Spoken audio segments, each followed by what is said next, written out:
दोस्तों, दिल्ली की उन व्यस्त और धूल से भरी सड़कों पर, जहां सूरज की तेज किरणें हर कोने को झुलसा देती हैं और हवा में एक अजीब सी उदासी फैली रहती है जो हर किसी के दिल को छू जाती है, वहां फुटपाथ के एक कोने में बैठी थी राधा, एक 28 साल की महिला जिसके चेहरे पर गरीबी की इतनी गहरी छाप पड़ी थी कि देखने वाले का मन भर आता। उसके कपड़े इतने पुराने और फटे हुए थे कि उनमें से उसकी जिंदगी की हर तकलीफ झांकती नजर आती। आंखें इतनी थकी हुई लगती जैसे सालों से नींद न आई हो और हाथों में एक छोटा सा कटोरा लेकर वह हर गुजरने वाले से बस थोड़ी सी मदद की उम्मीद करती रहती। कभी कोई सिक्का फेंक देता तो वह चुपचाप शुक्रिया कहती, लेकिन ज्यादातर लोग उसे अनदेखा करके निकल जाते, जैसे वह वहां हो ही न। लेकिन उस दिन कुछ ऐसा होने वाला था जो राधा की जिंदगी को हमेशा के लिए बदल देगा। एक ऐसी घटना जो पहले तो डरावनी लगेगी, लेकिन बाद में उम्मीद की एक नई रोशनी बनकर चमकेगी। और वह घटना थी एक चमकदार कार का रुकना, जिसमें से उतरा रवि, एक अमीर आदमी जिसकी आंखों में न तो घमंड की चमक थी और न ही कोई दिखावा, बल्कि एक ऐसी गहरी उदासी थी जो देखकर लगता जैसे वह खुद किसी बड़े दर्द से जूझ रहा हो। उसने सीधे राधा से कहा कि मैं तुम्हें 1 लाख रुपए दूंगा, लेकिन इसके लिए तुम्हें मेरे साथ होटल चलना होगा। और ये शब्द सुनते ही आसपास की भीड़ में जैसे सन्नाटा छा गया। हर कोई हैरान होकर सोचने लगा कि अब क्या होगा। क्या ये गरीबी की मजबूरी का फायदा उठाने वाला सौदा है, या फिर इसमें कुछ और राज छिपा है जो इस कहानी को इतना यादगार बना देगा कि सालों बाद भी लोग इसे याद करके भावुक हो जाएं। चलिए अब हम इस दिल को छू लेने वाली कहानी की शुरुआत करते हैं। लेकिन कहानी सुनने से पहले अगर आपका दिल भी ऐसी कहानियों से जुड़ता है तो मेरे चैनल को सब्सक्राइब जरूर कर लीजिए और इस वीडियो को लाइक करके अपना प्यार दिखाइए, ताकि ऐसी और भी प्रेरणादायक कहानियां आप तक पहुंचती रहें। तो चलिए अब कहानी की ओर बढ़ते हैं। दोस्तों, दिल्ली के उन गर्म और धूल भरे इलाकों में जहां हवाएं रेत के कणों को उड़ाती हुई चलती हैं और सड़कें हमेशा लोगों की भीड़ से भरी रहती हैं, वहां एक 28 साल की महिला राधा हर रोज फुटपाथ पर बैठकर भीख मांगकर अपना गुजारा करती थी। उसके कपड़े इतने गंदे और पुराने थे कि उनमें से गरीबी की पूरी दास्तां खुद ब खुद बयां हो जाती। चेहरा इतना उदास और मुरझाया हुआ कि लगता जैसे महीनों से कोई खुशी की झलक तक नहीं छू सकी हो। आंखें हर आने जाने वाले से बस एक टुकड़ा रोटी या थोड़े से पानी की उम्मीद करती रहती। कभी कोई दयालु इंसान कुछ फेंक देता तो वह दिल से शुक्रिया अदा करती, लेकिन ज्यादातर लोग उसे देखकर भी नजरअंदाज कर देते और आगे बढ़ जाते। ये दृश्य इतना आम हो चुका था कि शहर के लोग उसे बस एक साया समझकर गुजर जाते। लेकिन उस दिन किस्मत ने कुछ ऐसा मोड़ लिया कि राधा की जिंदगी में एक तूफान आ गया जो पहले तो उसे डराता, लेकिन बाद में उसकी जिंदगी को रोशन कर देता। और वो तूफान था एक युवा अमीर आदमी रवि का आना, जो अपनी महंगी कार से उतरा और सीधा राधा की तरफ बढ़ाया। उसके चेहरे पर न कोई अहंकार था, न कोई दिखावा, बल्कि एक ऐसी शांति और उदासी थी जो देखकर लगता जैसे वह खुद किसी गहरे दर्द की तलाश में भटक रहा हो। आसपास की भीड़ ठहर गई, लोग कान लगाकर सुनने लगे। हवा में जैसे खामोशी फैल गई और हर कोई मन ही मन सोच रहा था कि अब क्या होने वाला है। क्या ये अमीर शख्स इस गरीब महिला की मजबूरी का फायदा उठाएगा, या फिर इसमें कोई सड़क पर भीख मांगना उसकी सबसे बड़ी मजबूरी बन गई थी जो उसे रोज तोड़ती रहती। उसकी कहानी सुनते हुए रवि की आंखें नम हो गईं और उसने कहा कि जब तुमने 1 लाख का नाम लिया तो मुझे लगा कि तुम भी वही हो जो बाकी लोग हैं, लेकिन तुम्हारी आंखों में एक अलग सच्चाई थी जिसने मुझे तुम्हारे साथ आने पर मजबूर कर दिया। रवि ने धीरे से जवाब दिया कि मुझे इसी सच्चाई की तलाश थी।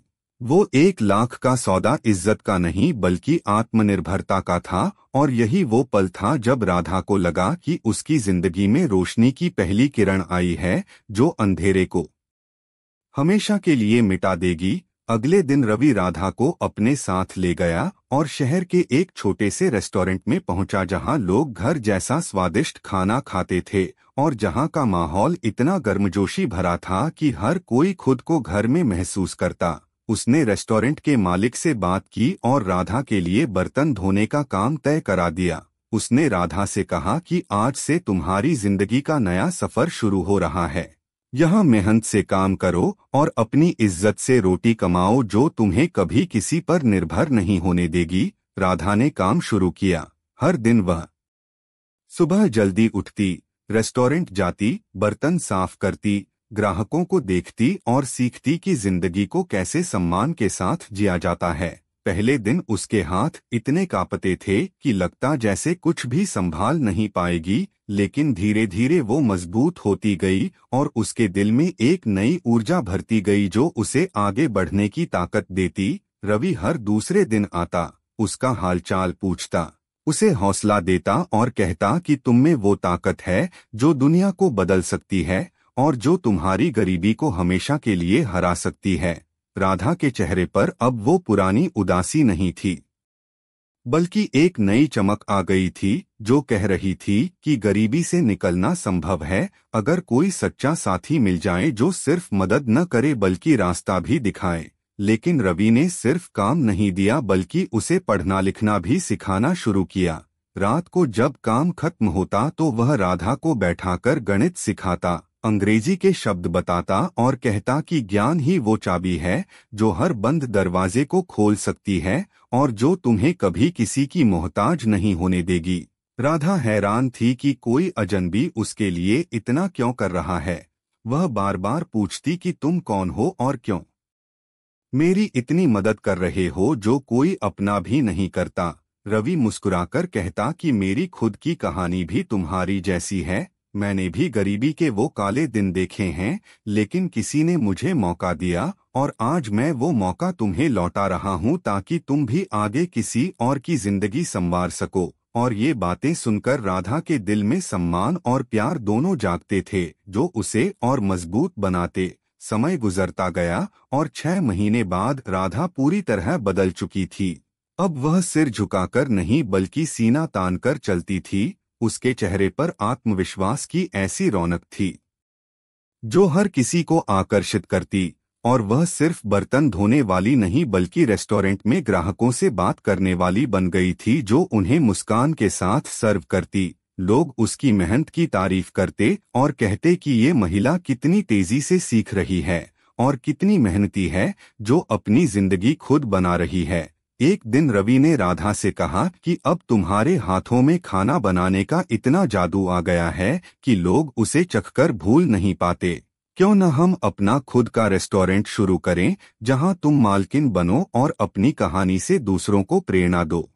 ऐसी सच्चाई छिपी है जो हमारी सारी सोच को बदल देगी। रवि राधा के बिल्कुल करीब पहुंचा, धीरे से झुककर बोला कि मैं तुम्हें 1 लाख रुपए दूंगा लेकिन तुम्हें मेरे साथ होटल चलना होगा।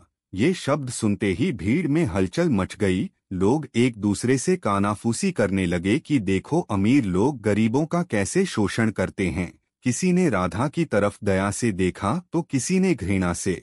सबके दिमाग में एक ही विचार घूम रहा था कि ये महिला अब अपनी इज्जत बेच देगी क्योंकि गरीबी इंसान से क्या क्या नहीं करवा लेती। लेकिन राधा की आंखों में डर के साथ साथ एक अजीब सी उत्सुकता भी जाग रही थी।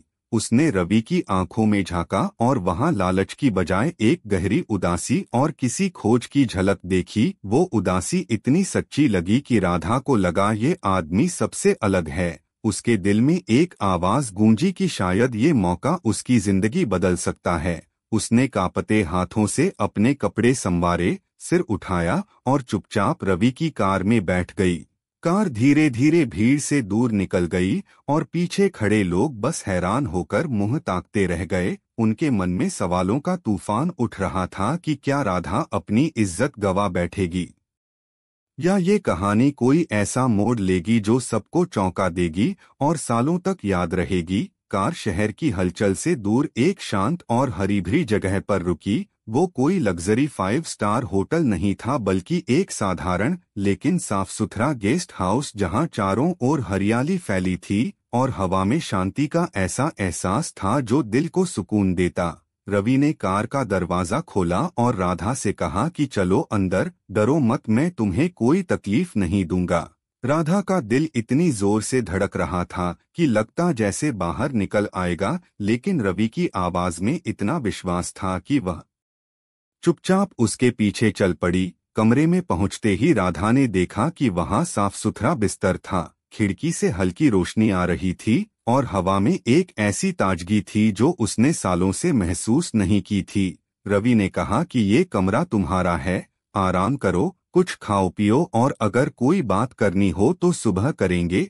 बस इतना जान लो कि मेरा इरादा वो नहीं है जो तुम सोच रही हो या जो लोग सोच रहे थे। राधा हैरान थी कि ये आदमी कौन है जो इतनी इज्जत से बात कर रहा है।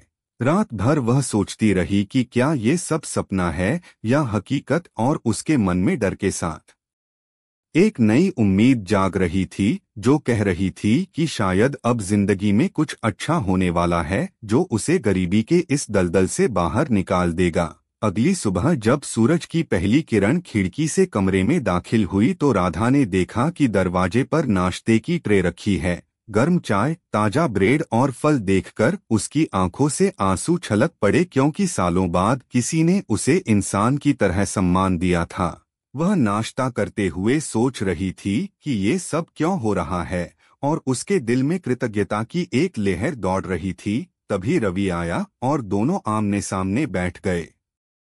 रवि ने कहा कि अब अपनी पूरी कहानी बताओ, मैं सब कुछ सच सच सुनना चाहता हूँ, क्योंकि तुम्हारी कहानी में शायद वो जवाब छिपा है जिसकी तलाश मैं सालों से कर रहा हूँ और जो मेरी खुद की उदासी को खत्म कर सकता है।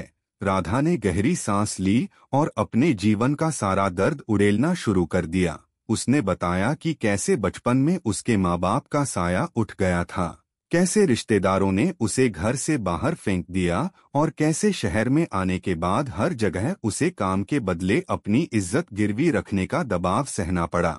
कैसे वह भूखी रातें गुजारती थी और कैसे हर दिन